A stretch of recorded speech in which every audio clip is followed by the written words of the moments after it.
Today's focus is the post-earnings analysis for what we saw happen with Tesla and Elon yesterday. In general, what we would say here is that the hedge fund or fast money crowd is very unhappy with how they're happy with the numbers in general, but unhappy with the things that can be deduced in terms of the forecast that Elon was providing. And so therefore we're down, 60, 70, 80 bucks today. We could be down more until we get into the 3-day rule and investment managers are able to demonstrate how long-term investors review this event.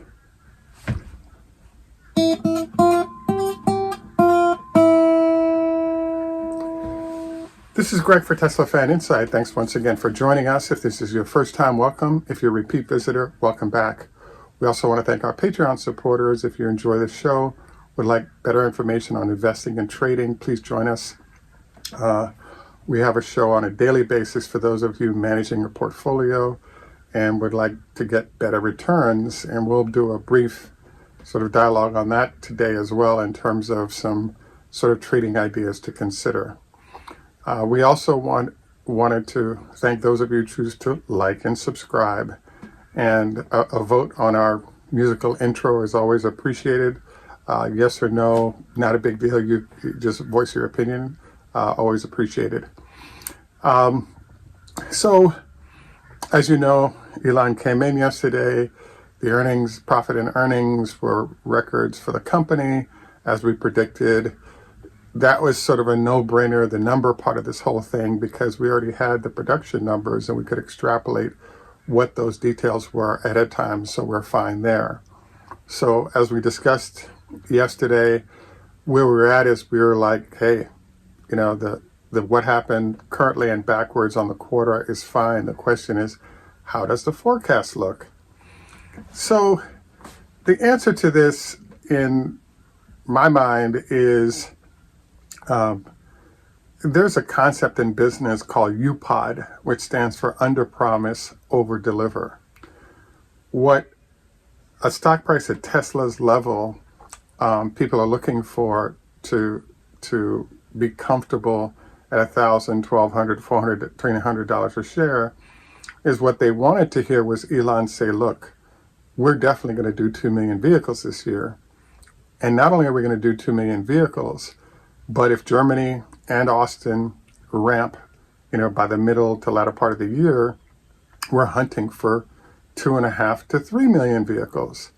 Now, if Elon had said this, we'd be at $1,500 a share right now in terms of where we're at. Instead, we got sort of statements from Elon that, for me, a lot of them didn't make sense. For example, Elon indicated that there'd be no new vehicles being delivered this year. They're simply sticking with what they had. Now I checked with some friends because, as you know, there's a photo that they presented of multiple semis charging. So I asked the question, well, what does that mean? And the answer I got was that the semi has been in development for 5 years. So the fact that the factory is already built and they're producing and now delivering vehicles to customers counts under what they were doing already last year, not under new things or new vehicles they'd be delivering this year. So as a result, there is some news here, which is, guess what? The semis are being produced. They fall under production activity from last year, and battery is being made available from the current production of 4680s to help fuel the delivery of a low volume run of these semis. And so I think that's terrific. And I thought the photo followed up on that. And it was too bad that no questions was asked of Elon so that more light could be shed on the volume of semis that would be produced. Now, I don't think that a lot of questions were focused on that because the net volume isn't going to be dramatic enough to really shift the needle on Tesla currently. And so therefore it's a number, but at 200,000 a vehicle, and maybe you're doing 1,000 a month, compared to how the rest of the production is happening out of the factories, this is fairly small, no big deal. So there are a lot of answers provided that we got through this and got through Elon that were, hey, the answer makes sense. I can see that, but it does a lot for the long-term investors, but nothing for the short-term investors. Another illustration of that would be Elon has indicated that 50% growth on an annual basis would be the norms. He threw out a number that said we're already at 1.2 million a year as a run rate as of December. And he's way, I believe, underselling the volume of what they can bring through the factories. The reason I say that is right now we're at an 800,000 plus vehicles a year coming out of Shanghai.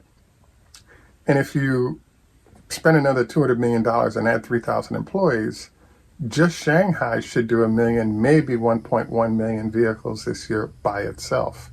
Last year, Fremont did about 600,000 vehicles. So if you add those two, 1.1 plus 600,000 is 1.7 million vehicles produced, and that's without anything being done out of the production, new production facilities.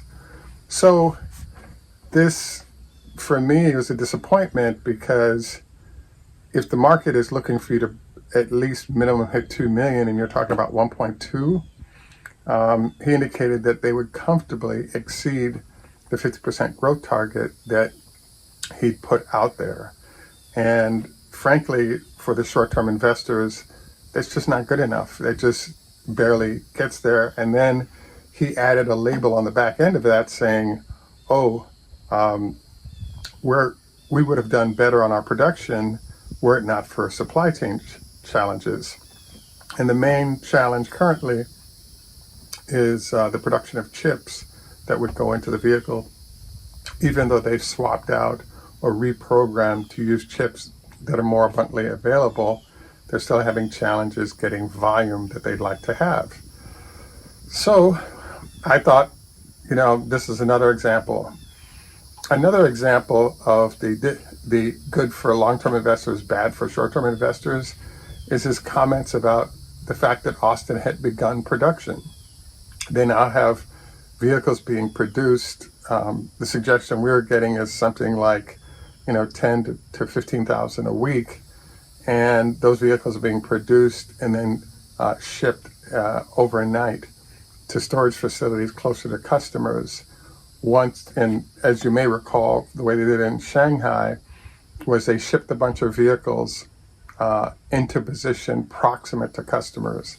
And then once those vehicles have been recategorized from being test vehicles into saleable vehicles, those vehicles were right in position to be sold to customers. How much is that? Well, we were told that Tesla's been in production for the last 3 months, and something in that 15-ish K per month is what's been produced. So we're at about 50,000 vehicles that are produced and outside the factory already, waiting on their recategorization so they can be sold to customers. So I think this is great. Elon articulated this. He did articulate that production had started, but he didn't say anything about what that volume might be. So the question, one of the lurking questions out there is, what's the productive capacity of the factory? Can it produce a 200,000 a month situation that, isn't out of the box for a factory that big? But if the supply chain issues are real, you really have to tamp down the numbers that would come out, even though you have the facilities to produce that higher number of vehicles. So I just think that, how this answer came out suggests that, Tesla is capable of producing a lot. They just don't have the ability to do so for a variety of reasons, including the fact that they don't have approval yet for vehicles coming out of the factory being sellable, if you will. This is also going on in Germany, but at a smaller scale. The last thing we saw suggested they were approved for 2,000 vehicles. So theoretically, they could build and ship those 2,000, but they can continue to build vehicles that are test vehicles and then store those.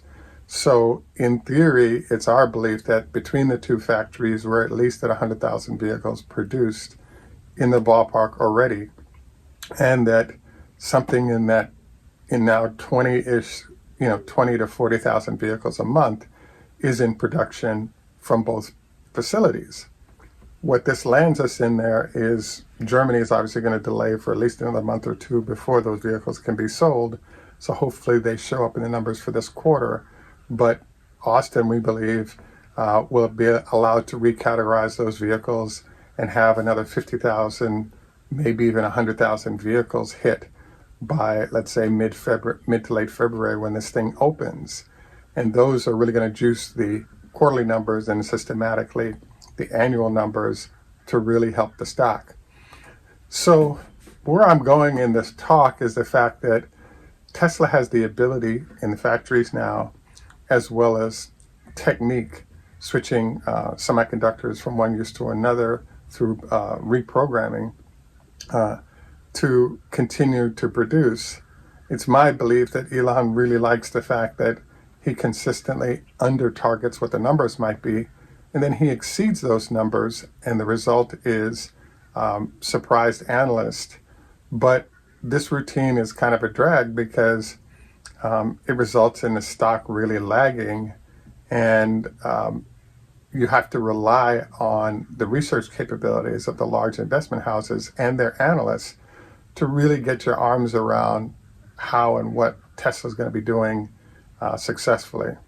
I also believe that, the fact that the Cybertruck has been delayed for another year is another challenge that popped up that affected the general mood towards Tesla stock and how it's doing, etc. So overall, I would say the numbers were good. Future is bright for Tesla. For those that are focused on 1, 2, 3 year horizons, everything is fine and doing well, and is poised to do extremely well. The issue, though, is that the entities that focus on this, in terms of their process, we haven't heard from them yet, and at the 3 days when we expect to hear what the analysts thought of those numbers after they went back and looked carefully at what was said in those meetings. So I would say overall, yes, the stock price is down, but the story, I believe, is super solid still. And once we start seeing scale numbers coming out of particularly Austin for now, based on how big the factory is, et cetera, Austin producing, something in the 2 to 3, maybe 400,000 vehicles this year would sort of blow this whole thing away. And we're soon going to get drone footage of this as they start shipping those cars out in daytime rather than the cover of night. So those of you who are drone operators and know them well, get ready, because once we see scale, rather than the stealth outbound production deliveries, I think that's when we're definitely going to get some nice pump of the stock price, because we can easily validate a certain number of vehicles that are hitting the streets from each of the factories, and that's what's going to really sort of boost things. So I would say I'm thrilled to see that, we're now seeing something coming out of the factory, particularly Austin, and those test vehicles that are being produced also in Germany. I'm looking forward to seeing how many vehicles can they really stack up, and because we know what the technique they use is, you just have to use your head a little bit to get to what those overall numbers are. So I would say that if I was a large money manager, the big challenge you have right now is, hey, wait a second, what's the chance that the companies we're targeting are big time affected by increasing interest rates, et cetera? Tesla's customers tend to be pretty well heeled, and when you look at where they're targeting their vehicles, particularly tax credit driven places like the EU wants these vehicles out there, China wants these vehicles out there. So and then with the increasing oil prices, that's an issue as well. I have to say that I happened to run into someone who was working on a fracking rig in Pennsylvania. So he's worked between Ohio, Pennsylvania, and Texas on different rigs. And I was asking him, what is he hearing from friends or acquaintances about what's happening in the fracking world? And he told me that there's actually a renaissance starting to happen where these wells are being opened up again, people are being hired and going back to work to deliver more oil out of these facilities. Perhaps over the next several months, we'll start seeing sort of increased supply coming in. So I actually thought this was really good news, and I really think it's going to start affecting oil prices all over. And keep your fingers crossed, because I think this is one of the things that could give us a break on the inflation situation that we've been talking about.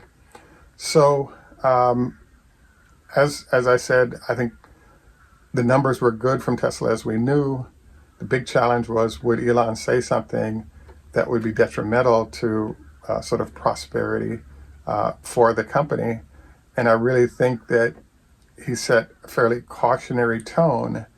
And I think it's not about the fact that the company isn't doing well in this environment.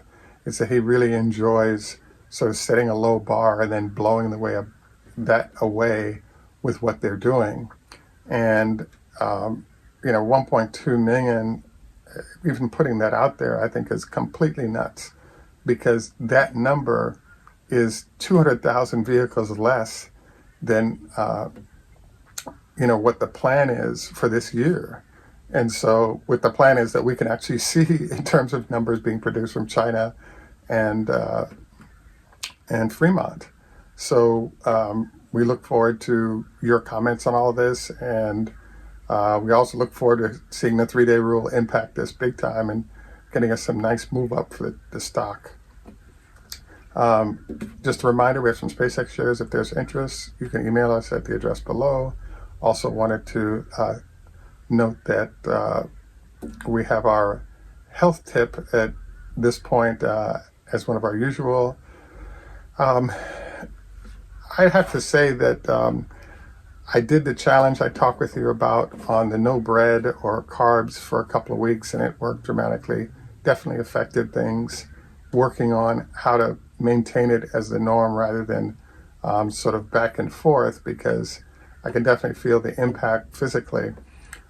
If you haven't done it, the challenge I'd encourage you to try is no bread or other carbs for a couple of weeks and sort of watch the impact difference, and I think you'll be impressed. We have other health tips below that we want to encourage you to try out. And we also look forward to you guys sort of throwing in tips of things that you do for yourself that the rest of our audience might find useful and enjoy. At any rate, this is Greg for Teslafaninsight. Tschüss German, au revoir French, Lahit Road Hebrew, Hoda Hafez Farsi, Zdravstvuyte Russian, Ni hao ma Chinese, Konbanwa Japanese, Heido Swedish, Asante Swahili, and Namaste Hindi. And in Jamaica we say, enough respect, walk good man. Thanks for joining us.